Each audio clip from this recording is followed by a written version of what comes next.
Hi, this is Sharon Renhack, newsletter editor and practice coach.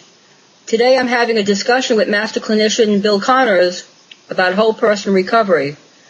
Bill, what is whole person aphasia recovery? Hi, Sharon. I think the term whole person recovery for aphasia is sort of self-explanatory. It means that there's a real human being with many different personal and personality facets who's living with aphasia. So the first goal of whole person recovery is to turn that person living with aphasia into a person recovering from aphasia. The speech language therapy program then uses evidence-based practice, which means the treatment plan starts with and is driven by and revolves around that person with aphasia, who they truly are, and what their goals truly are. This then becomes a recovery program driven by a whole person recovering from aphasia. So, Bill, then the person with aphasia drives your program, is that correct? Exactly, Sharon. And, we have to stop paying lip service to this concept. This sort of parallels the idea of patient-centered medicine or rehabilitation. So, Bill, I have another question for you. How does the whole person recovery program differ from life participation and aphasia recovery programs? Well, Sharon, I think that they are similar in some fundamental ways. They are both consumer-driven, and they focus on the client's life goals. I see whole person recovery and life participation as supportive and facilitated in nature. But the whole person recovery program is a more aggressive rehabilitation program that focuses on recovery and reconnecting normal communication skills.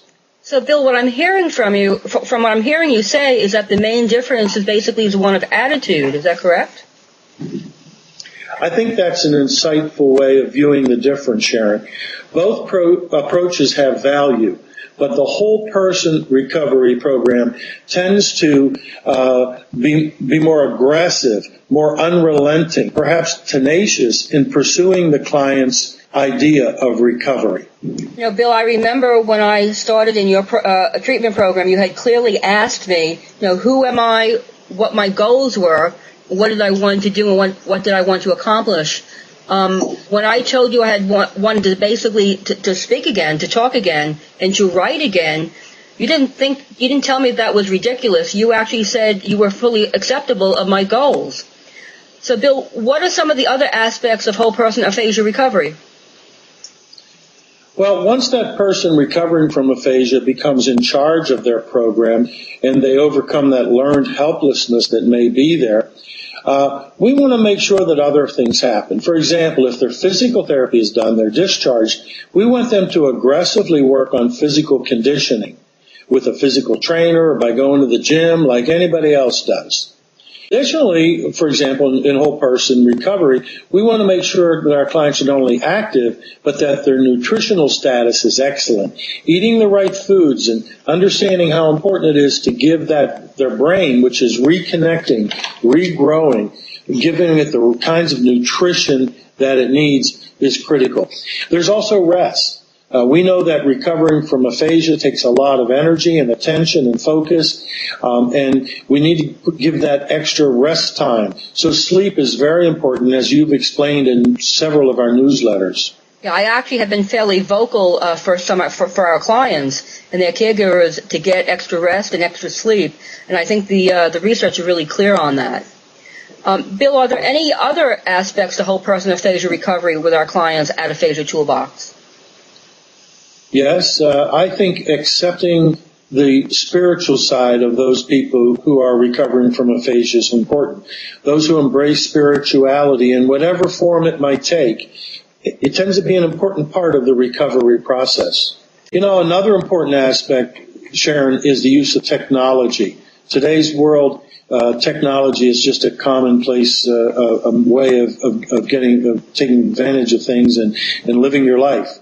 So, we have at least 6 clients who really weren't using a computer much before their stroke, and now they have iPads and iPhones, and they're using them in everyday ways. So we want our clients to be able to interface with technology and computers and ATM machines.